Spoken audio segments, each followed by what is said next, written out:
and on the twin thing. But yes, also if you haven't played Sword and Shield yet, you'll know. It's all right. Anyway, so I'll start us off. Speaking of that epic pose, Pokemon Sword and Shield. Yep, that's one of the big hot topics of this weekend. Pokemon Sword and Shield out for the Switch.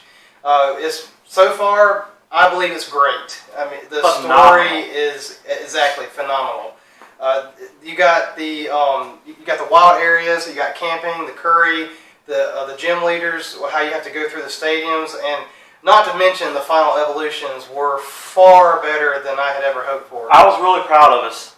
In case y'all didn't know, there were spoilers every step of the way. Yes. Which this podcast will contain, so if you don't want to hear it. Good job. Spoiler. But it was a unique and surreal experience because all of the Pokemon games I played, I've always ended up knowing the full evolution chain before picking my starter. Yes. So I went into Sobble Squad not knowing what to expect. And same with Scorbunny, and he chose Grookey. I have to admit, out of seeing everybody's last evolution, I feel like Sobble's wasn't as good, but it's still awesome. That's just showing you how good those two actually are. Yes. Grookey's blew my mind. Oh, yeah. And also, Scorbunny's, it's just too cool. Super cool. Again, we can't spoil anything. It's definitely worth picking up. Everybody's upset over the deck set. Put all of that aside. Support Pokemon. Voice your concerns. But keep supporting it so they can keep putting out great games like that. It's a step in the right direction. Absolutely. And we can talk about Pokemon all day long. I want to say one more thing. Yes. You touched on the National Dex issue. If you don't know me with Pokemon, I go Gengar Sylveon all day long, every day, no matter what. I never went Sylveon because getting the friendship up with the camp and all that stuff, they made it a little bit harder to get friendship up in this one. So I didn't go Sylveon. But I went Gengar, and I boxed Gengar for the first time in my life. Because there are so many new Pokemon. It's not like Sun and Moon. I mean, everywhere you turn, we're like, do I put this in my party? I don't know what this looks like. What's it going to evolve into? Does it have evolution? It was phenomenal. Yes. This is great. Yeah, but I highly recommend Sword and Shield. Go out and get it. The story alone is worth the experience. I normally choose Magikarp and have Gyarados in my party immediately, but I boxed Magikarp. Yeah, they're like, what are y'all doing to me, Daddy? Like I said, we can talk about it all day long. We fully endorse it. It is amazing, as if Nintendo doesn't endorse us. Yes. Anyway, we fully back you as gamers playing it, is what I'm trying to say. Exactly. Now, to Preston's greatest demise, the next subject is Death Stranding. Preston was on Death Stranding for a long time. I think it was you, maybe Hunter, my little brother, and a couple other friends, before I even knew what was going on. When I heard Guillermo del Toro, I wrote it off. Can't stand him. Because of what happened with PT and Hideo and Norman. So I just figured it was going to be another scrap. I had somebody say earlier when we were at the Pokemon release, it comes in two flavors. You either hate it or you love it. That may be true. It depends on how you look at it.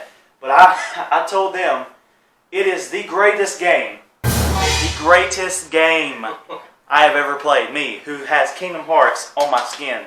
It is that great. I'm just saying. It is completely unique. Yeah, and I haven't played it. I didn't have any plans on playing it, but the soundtrack, he's been playing it all weekend, especially at the midnight for Pokemon. I'll pop that back for a second. The soundtrack alone is blowing me away, and it's honestly making me want to pick it up. It's great. It's absolutely great. And because I love Preston, and he wants it so bad, he can touch on this, why he's not getting it. I'm not going to talk about deep, dark, depth secrets of what is Death Stranding and what's going to happen, because as I'm sure you've read in the reviews, what is Death Stranding? It's hard to explain. I'd love to, maybe I can do that on a solo episode, but I feel like I can explain it, and it's a little upsetting because the biggest thing is North American nerds can't understand. Yeah, I'm over here talking about how intelligent we are, and I can't say North Americans. The Oregon Trail. Anyway, apparently our continent can't grasp the cognitive aspect of Death Stranding, which is completely discouraging. Our intelligence died of dysentery. Right. But Preston, you want to let the con folks know? Yes. I know I haven't gotten a chance to play it, but from what I've seen, it is definitely a intelligent game, and it's not really a surprise that not a lot of people grasp it if you have not completed a Hideo game before.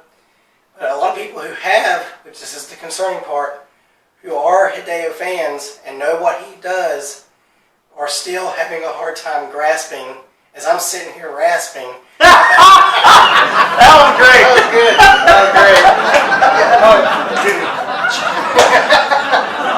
I haven't even played the game, and I've already understood what the game's about, which is really sad. But, however, that doesn't mean I'm not going to play it. You know, being an adult, being able to afford your own games, you're like, why wait? Well, families still have to have things to get you. So for Christmas, so I'm having to wait. That's just because he's a great guy. He could have been like, F you, Mom, I love you, but I'm getting Death Stranding. Yeah, I would so, have great guy. I couldn't have done it. So, next topic, anime. Yes. So something that all three of us can relate on is My Hero Academia. Yet I haven't Amazing. seen any of the new episodes. This is a problem! My Hero Academia. So, with My Hero Academia, He hasn't watched Attack on Titan, My Hero Academia, Sword Art Online, Fire Force, Rising of the Shield Hero. This boy needs to not have a life. I've seen all the seasons except for season 4. I know everybody's been talking it up. I'm really excited about it. Just haven't had the time to invest into it. But Hurricane is the one that I'm most excited about to see, and plus the Rabbit Hero, which I've heard everybody talking about. So, and I have no idea what that little horn girl is. she's in the intros and outros. That's all. Yeah, that's all I know. That's literally all I know. Because I'm behind on like 1 or 2 episodes, just Yeah. because it's they're coming out on a pretty regular basis. Yeah. But for me personally, an anime that I'd really like to touch base on is Fire Force.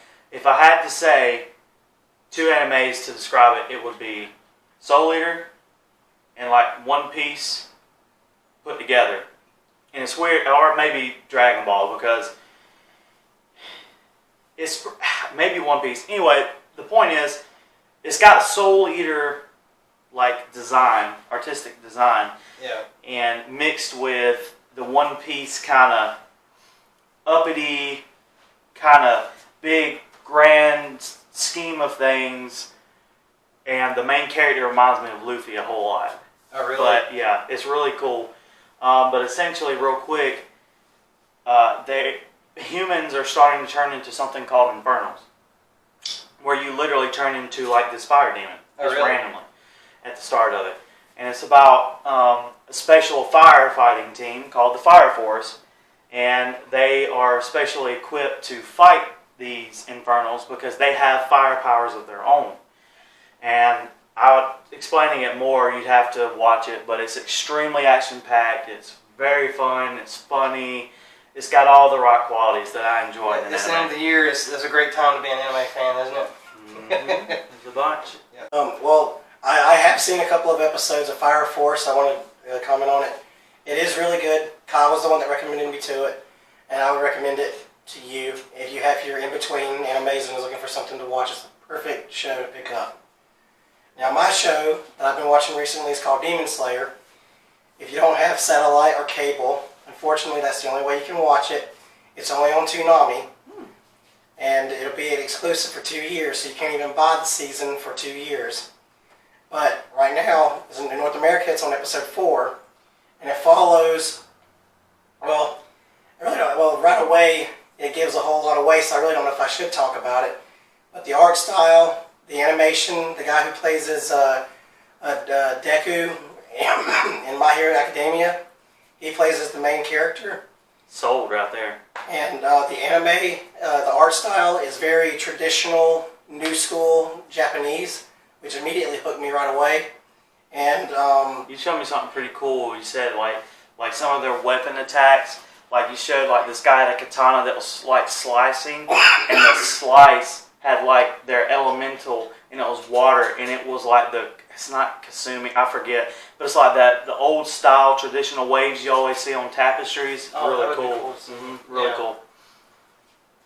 But yes, I highly recommend it. It's not you if you want to have an anime to be into as it's coming out and new.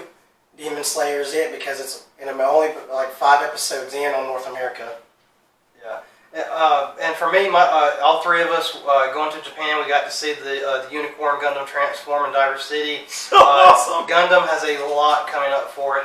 Iron Blooded Orphans was hugely successful in Unicorn, so they've got new spin-offs coming up for Unicorn, the NT series. They had the movie come out, and that's following that. Not a whole lot is known on that series other than what we've gotten from the movie.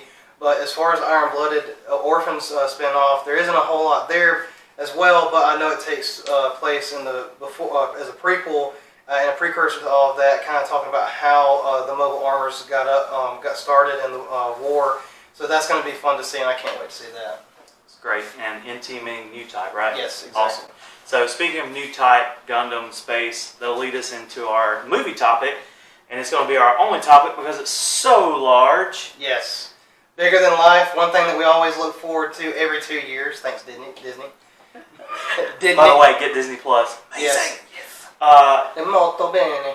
The newest Star Wars, Rise of the Skywalker. Yes. Is it Rise of the Skywalker or Skywalkers? Rise of Skywalker. Because I feel like that has a lot to do with the story. Yes. Now, J.J. Abrams has come out and said that in an official interview that for The Last Jedi, The Rise of Skywalker was supposed to be Carrie Fisher, Leia's big movie, just like Han was for Force Awakens, Luke was in Last Jedi, and for Leia in Skywalker. But since the late Carrie Fisher passed away, he was able to divulge some details. Of course, the original narrative has changed.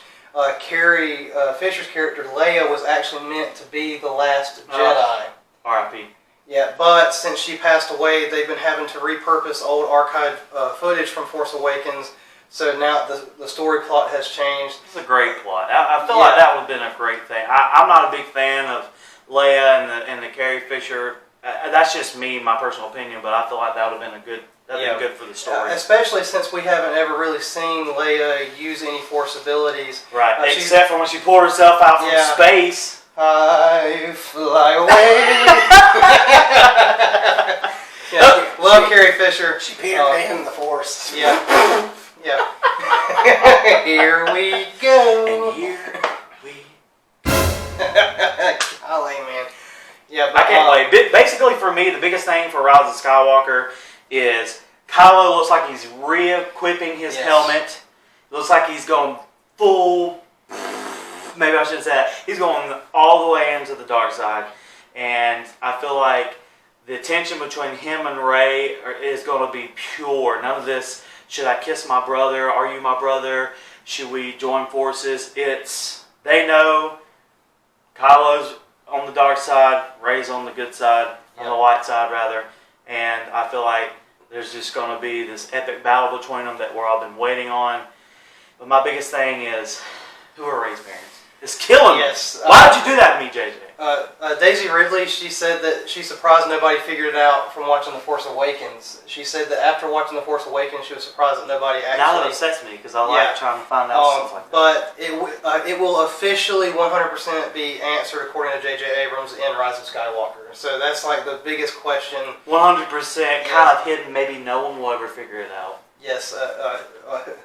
Yeah. Who knows? Maybe Yoda is her parent. We have no idea. Again, watch Disney Plus, The Mandalorian.